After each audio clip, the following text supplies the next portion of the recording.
Мына азыр эң жакшы павлонияны же болбосо көчөттөрдү эгүү убакыт келип жетти. Себеби дегенде бул павлонияны кайсыл убакта деле болсо эге берет деген информацияларды кетирип атышат. Бул негизинен туура эмес. Павлония деле дарагы деле ысыкты жакшы көргөн болгондуктан павлониянын эң жакшы убактысы биздин шартта, биздин ош шартында, түштүк шартында Павлония жерге ысык киргенде, мисалы 21-нен дейли, мына 21-нен баштап эге баштасаңыздар жакшы. Марттын 21-нен эге баштасаңыздар жакшы. Себеби дегенде бул дарак мен эмне үчүн айтып атам? Ошол даракты эгер мурдараак эгип ала турган болсоңуздар, жерге утуру жамгыр жаап, кар жаап, ошондой боло турган болсо, бул дарактын өзүнө, дарактын тамырына көктөп кетет. Көктөп кеткенде бул ийрип кеткенге дагы барабар. Себеби дегенде бул жерде жанагы өсүүгө тоскоолдук берет. Себеби дегенде ошол жарадан кутула албай, өзүнүн өсүү немеси бир аз артка тартылып калат да. Мисалы Павлония 5 метр өсө турган болсо, ал жылы 2 метр гана өсүп калышы мүмкүн. Же болбосо ийрип кетиши мүмкүн. Ошон үчүн мен сиздерге толук айтат элем, жерге ысык киргенде 21 марттын мисалы майдын бир 10доруна чейин эксе болот. Павлония дарагы өзү негизи Кытай менен Япониядан бизге неме болгон. Бирок азыркы биздин убактарда биз көбүнчө Болгариядан келип көчөттөрү Болгария жактан өнүгүп атат. Бул дарактын пайдасын көп эле немеде айтып атабыз. Бул пайдасы аябай эле жакшы. Себеби дегенде бул дарак аябай жеңил болгон үчүн, сууну өзүнө тартпагандыгы үчүн биз мынау лестницаларга, музыкалдык инструменттерди жасаганга, паркеттерге жана адамдын бардык турмушуна колдонсо боло турган жаңгак менен жана жаңгактан дагы баалуу дарак деп азырынча бүт немеде белгилүү болуп турат. Бул жөн эле эгип эле коюп койсо түз өсө турган дарак эмес. Бул дарак өзү биздин кылымга чейин эле канчалаган кылымдар болуп келген дарак. Бул даракты кытайлык окумуштуу жанагындай аргындаштыруу жолу менен өзүнчө жакшы сортторду алып бизге тартуулап жатканы ошол. Анан бул даракты түз өстүрүш үчүн, бул даракты жакшы өстүрүш үчүн ар дайым агротехникалык жумуштар керек. Бул сорт биз үчүн мисалы биздин Кыргызстанга бир 6 жылдан чамалап калды. Биз эгип атканыбызга мына 3 жыл толуп атат. Бирок менин тааныштыгыма бир 5-6 жыл болуп калды. Бирок кызыгуу жолу менен жүргөнбүз, бирден экиден неме кылып, анан массовый эгип, мына тажрыйбабыз азыр Кудайга шүгүр топтолуп калды. Биз өзүбүз эле экпестен башка адамдарга дагы мындай өзүбүздүн кеңешибизди бергенге даярбыз. Себеби дегенде Кыргызстанга бул көп эле нерседен айтып жүрөм. Кыргызстанда бул биздин эң чоң байлыгыбыздын бири да. Бул экологияга аябай көңүл бура турган нерсе. Бул жерде өзүнчө жалбырак алып, өзүнчө көктөгөн учурда аябай кычкылтекти жакшы башка дарактарга, башка өсүмдүктөргө караганда 10 эселеп көп берет. Ошол жагынан дагы анан гүлдөгөн учурда балчыларга, аркештерге аябай жакшы. Себеби дегенде мына гүлдөгөнүн да көрүп турдук. Гүлдөгөн убакта бир айдан ашыгыраак гүлдөйт экен. Ошол убакта арлар келип конуп, анан кийин башка ошол учурда гүлдөгөн дарактарга дагы жанагындай чаңдаштырганга аябай жардамы тийип атат. Тиет экен. Анан Сайыпчан аке, сиз кандай таасирлерден уламындай кызыгып калдыңыз бул дарак бар экенин, ушундай эксе кирешелүү болот экенин, канча түп алып эктиңиз, анын канчасы жакшы өндү? Бизде бул жерде 1300 түп дарак, эккен дарагыбыздын 100% десек деле болот, 100% өндү. Жакшы. Бул аябай эмгекти талап кылат экен да. Кандай эмгек кылып, кандай азык берсең, ошондой нерсе алат экенсиң. Анан кызыгуу жолу бул Кыргызстанга ошо 5-6 жылдан бери белгилүү болуп калганда, ошо эл катары эле биз деле ошо кызыгып бирден экиден алып жүрдүк дедикпи. Ошентип анан кийин мына 19-жылы апрелде ушундай массовый эккенге бизге шарт болуп калды. Ошон үчүн эктик.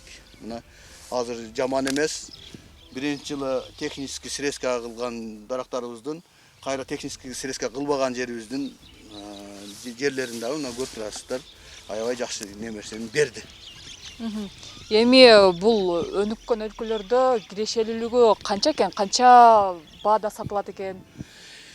Мындан 3 жыл мурда Европа өлкөлөрүндө бир куб жөн эле бир кубу $270 деп айтылат болчу. Азыр эми канча болуп замандын өзгөрүшү менен бул дагы өзүнчө өзгөрүп, мунун да баасы жогорулап кетип атат. Эми аны убакыт көрсөтөт. Бирок баалуу дарак. Анан Кыргызстанда дагы ушул даракты эккендердин саны арбап атабы, сиз сыяктуу багбандар? Эми биздин алдыбыздын жетишинче өзүбүз мына 3 жылдан бери аябай киришип, Болгариядан алып келип, кызыккандарга, өзүбүз мындай сөзүбүз өткөндөргө айтып, аздан болсо дагы өнүктүрүп атабыз. Биздин Кыргызстанда бирок мамлекеттин кызыгуусу, же болбосо мамлекет жагынан эч кандай бул Павлонияны түшүнүп, Павлонияны өнүктүрөлү, Павлонияга жардам берели, же Павлонияны биздин элге таркаталы деген саясат жок. Анан ушул Павлония эгем дегендерге сизден эми кеңеш деле сурап калышат. Көбүнчө кандай катачылыктарды кетирет, аларга кандай кеңеш берет элеңиз? Мен ошо Павлонияны эгүүчүлөргө мисалы биринчиден сортун тандаш керек да. Шантонг деп эгер ал нерседен бир строй материалга нерсе алам дей турган болсо, шантонг деген гибридти тандап, ушул гибридти тандаганда бул түзөсүүсү дагы, сууга чыдамдуусу дагы эң жакшы болгон үчүн биздин практикабызда бар үчүн мен шантонгду айтат элем. Анан эми бунун сорттору аябай көп. Ким кандай кайсы неме менен немелеп атса өздөрү неме алат, бирок биздин Кыргызстанда азырынча ушул жакшы немени ийгиликти берген бир гана шантонг сорту. Канча сорту бар мунун өзү? Биз билгенден эле ушул эгер санап айта турган болсок бир 25ден ашык сорту бар да. Ошонун баарын айтып неме кылгандын кереги жок. Бизде азырынча эң жакшы шантон. Шантон түрүнүн мындай функциясы көбүрөкпү?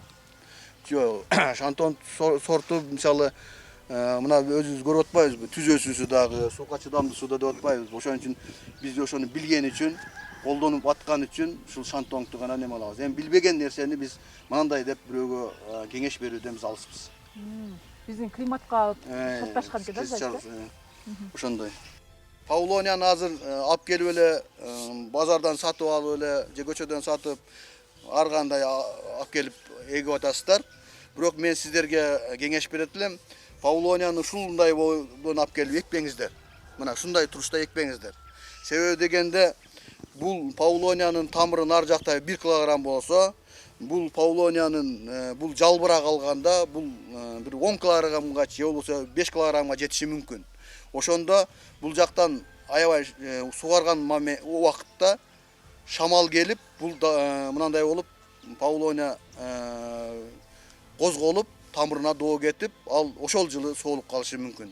Ошондуктан биз сиздерге айтар элем, Павлонияны ушундай даракты алып келгениңизде, мына ушундай жерден 10 сантиметр калтырып тамырдан кесип, андан кийин ошону кесип туруп, анан эккениңиздерде мынандай чукур кылып экпеңиздер. Мына жер мынандай чукур болбосун. Бир карыш Павлония чыгып алгыча чукур болбосун. Себеби дегенде мына ал жерге көп суу туруп, Павлония өзүнө келгенче көп суу туруп калса, бул Павлония ирип чирип кетиши мүмкүн. Эми толук чирип кетет деп бир 30-40% эле чирип кетсе, сиздерге зыян. Ошондуктан бул жерди 60-60 кылып, бул толук неме эмес. Себеби дегенде канча кең казып, канча чукур казса, ошончолук сиздерге жакшы.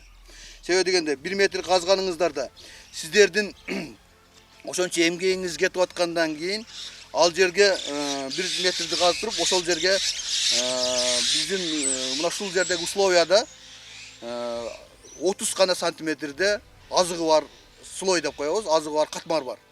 Ар жагында катмарда эч кандай азык жок. Ошондуктан биз атайын ачтымаларды, атайын дарыларды даярдап, сиздер 1 метр казгандан кийин ошо казганга куюп жиберебиз дагы, жерди көмөбүз. Толук көмөбүз. Толук көм атканда ошол немени толук кайра өзүнүн топурагы кайра өзүнө түшкөнгө аракет кылыңыздар. Себеби дегенде мына ушундай болуп чукур болуп кала турган болсо, жана ийип кетет деп айтпадымбы? Мындай кылып туруп эккениңиздерде, мына ошондо эккениңизде көңүл бура турган нерсе, мына көчөт боло турган болсо, көчөтүңүздөр жерден 2 сантиметр ашып барса 3 сантиметр гана чыгып туруш керек. Себеби дегенде, бул канчалык павлония жердин алдына чыккан убакта өзүнүн күчүнө кирет. Өзү түз өсөт. Ошондуктан ушу павлонияны ушундай кылып эгип, анан кийин чыгарып алып, ошол убакта эң 4-өө, 5-өө өсүшү мүмкүн. Ошонун бирөөсүн гана бир карыш павлония чыккандан кийин ошонун бирөөсүн тандап калтырып коесуздар. Анан себеби дегенде калтырып койгонуңуздардын себеби баардыгын неме кыла турган болсо, анын күчү кетип калат. Анан кандай камкорлук көрө баштайбыз? Камкорлукту биздин ошол атайын даярдалган эле койдун кыгы, уйдун аттыкы айырмасы жок. Ошолорду ачтуу жолу менен, дары кошуу жолу менен 1 жылда мисалы майдан баштап азык бере баштай турган болсок, октябрга чейин 5 жолу 1-чи жылы. Өзгөчө эске ала турган нерсе, павлония 1 жылдык болгондо, мына мисалы 1 жылдык болгондо мындай тешик болот да. Көбү суроо беришет. Бул тешик өмүр бою эле калабы, же болбосо бүтөлүп кетеби өзүнчө депчи. Бул тешик негизинен павлония канчалык чоңойгон сайын, канчалык убакыт өткөн сайын кичинерей баштайт. Бирок сиздерге айтып кое турган нерсе, павлония чоңойгон мезгилде дагы мына ушу ийненин көзүндөй тешик бул өмүр бою калат. Ушул тешиктин негизинде жанагы азыктын, абанын, ошо павлонияга керектүү нерселердин баардыгы алмашуусу ушул нерсе аркылуу болуп аткандыктан биздин павлония башка өсүмдүктөргө салыштырмалуу тез өскөнү, тез немеге келгени ушул тешиктин чоң жетишкендиктер же болбосо чоң ролу бар экенин биз өзүбүзчө уже байкадык.